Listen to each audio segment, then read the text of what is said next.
This town can never say yes. A lot of people can never say yes. This House has acted. And it is time for the administration and time for our colleagues across the aisle. Put something on the table. Tell us where you are. Reaction now. We've got Rand Paul with us.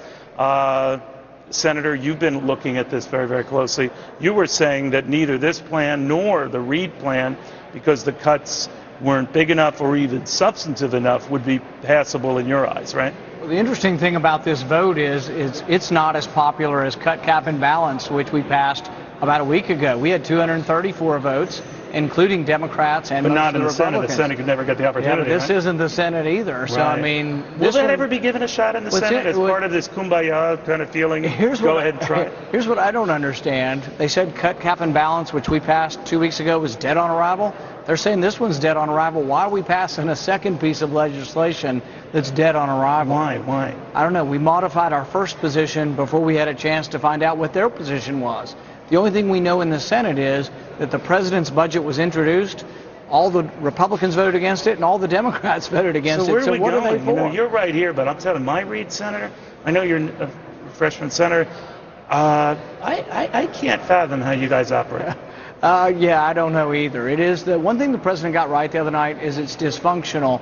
But what he gets wrong is we're not doing the people's business because we're not listening. The people, what do you think that people are saying? 75% of the people say that we should balance our budget.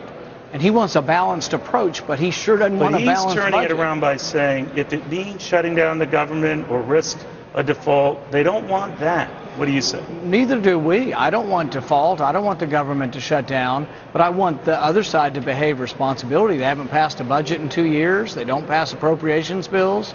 They aren't doing their job. They're not even showing up for work and doing their job up here. Is it going to be tough to go back to Kentucky, though, Senator, in the event, let's say, the deadline isn't met, and Tuesday we're looking at least a partial government shutdown? Obviously, $172 billion a month in tax revenue still comes in. You could still pay some things. Obviously, bondholders, Social Security, Medicare recipients would be among the premier names, I guess.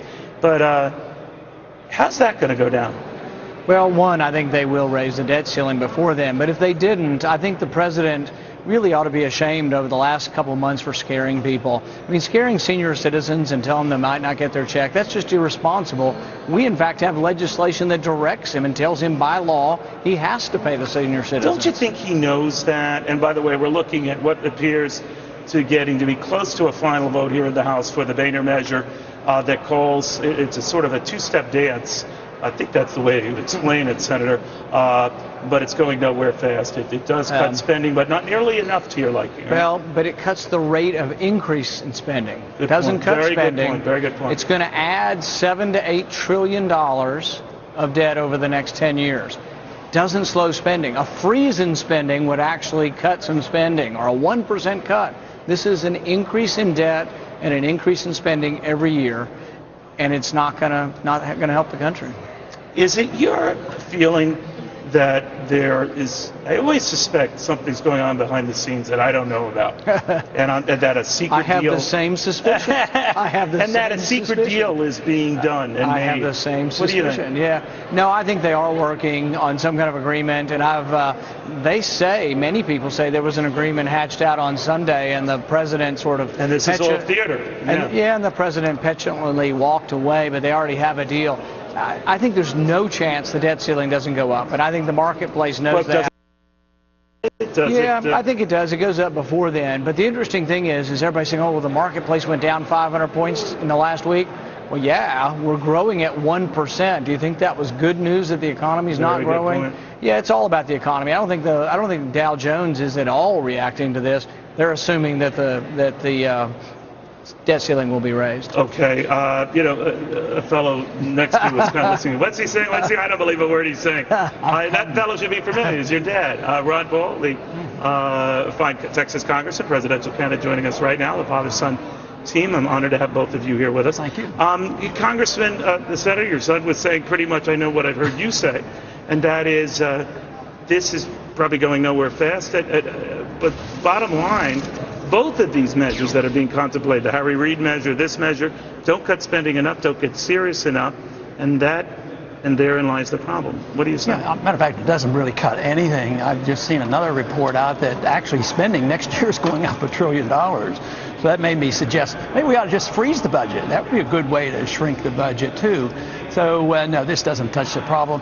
And my argument has been that it's not a budgetary problem per se, it's a government philosophy problem. As long as we think that we can run this entitlement system as we have, and as long as we think we can police the world, this budget doesn't mean anything. But this barely touches entitlement itself. And Republicans, or Democrats I should say, were complaining more that it was actually onerous, and Nancy Pelosi saying that it could compromise life on this planet, as we know.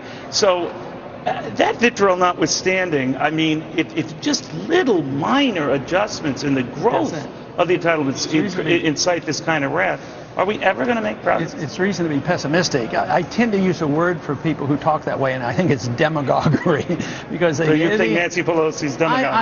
I think it's on both sides extremely, because it's power in politics, and it's partisanship that I don't enjoy at all, because I want to deal with the philosophy of government, what the role of government ought to be, and what the role of money should be. You know, that's where the real issue is, and it's not tinkering with the budget. I mean, we should do everything we can and emphasize this cutting, but just like you say, you cut a little. Just think of how Paul Ryan got beat up. I didn't support it, but it wasn't enough, but he got beat up. As the Senator pointed out, we're actually talking about the growth, curbing the growth of the spending, not cutting spending. But does it concern either of you right now that whatever deal we do get, obviously the key to success, to get passage or get both sides on board, don't touch those entitlements. Don't look at revenue increases right now, which I guess the two of you might like, but almost make it vanilla.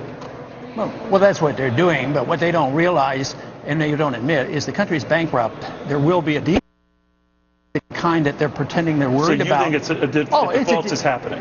The default is current because people are getting less for their money, and that's how big governments and big countries default. The technical default is not making good on a payment. You think that's inevitable? Oh, well, yeah, and it's morally the same thing, and economically it can be much more damaging. No doubt. But do you think that by the way, this has officially passed to the House. I think I intimated as much, but it has officially passed to the House.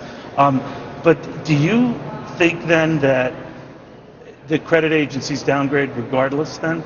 Whatever happens? I think they're irrelevant. Yeah. You know, yes, it might be for a day or two, but they didn't warn us about Fannie Mae and Freddie Mac. Well, that's a good point. They didn't, did they? I think the markets are more powerful than the rating agencies. And matter of fact, the bonds has been doing pretty good. So now. You know, I don't want to get too arcane. Senator, you might have thought on this. Why is it Treasury markets have been relatively stable? You know, the yield is lower today on 2, 5, 10, and 30-year notes and bonds than it was yesterday. I think they've discounted what's going to happen. But the other thing is that we had a banker in recently this week who said all of the institutions that hold Treasury bills are going to change the rules. They can hold AAA or government bonds. Oh, so you got some wiggle room. So what they're saying is when government bonds are junk, you'll still be able to hold them.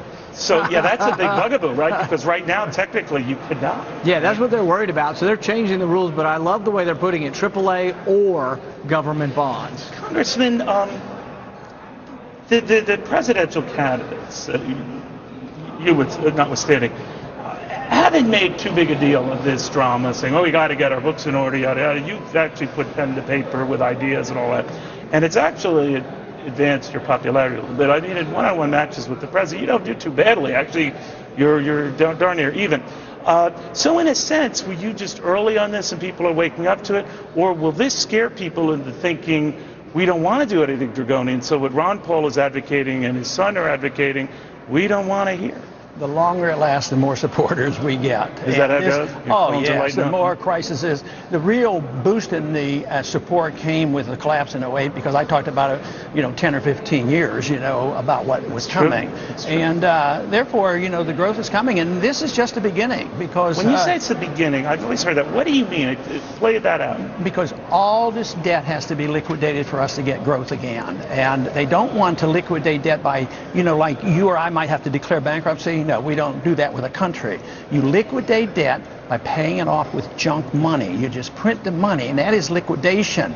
Something, for example, Greece can't do. Yeah, right. And you have runaway inflation, and that's a price increase, and that's a tax on people. It literally is an indirect tax, and that's what's coming. It's already presently here. I think by next summer, the big talk will be price inflation, and it's already big talk already by a lot of households. So at the Republican convention, when you're being nominated as the Republican candidate for president, that will be the theme? We'll be in tough times then, and people will be much more attuned to the monetary system, because monetary reform has to come for the resolution of this crisis that we're facing. Okay, you agree with that? Well, I think monetary policy and debt go hand in hand. You need to monetize your debt because you can't get enough people to borrow it. So really the inflation comes as a consequence of debt. They're all interrelated. Debt, monetization, inflation, prices, it's all coming though.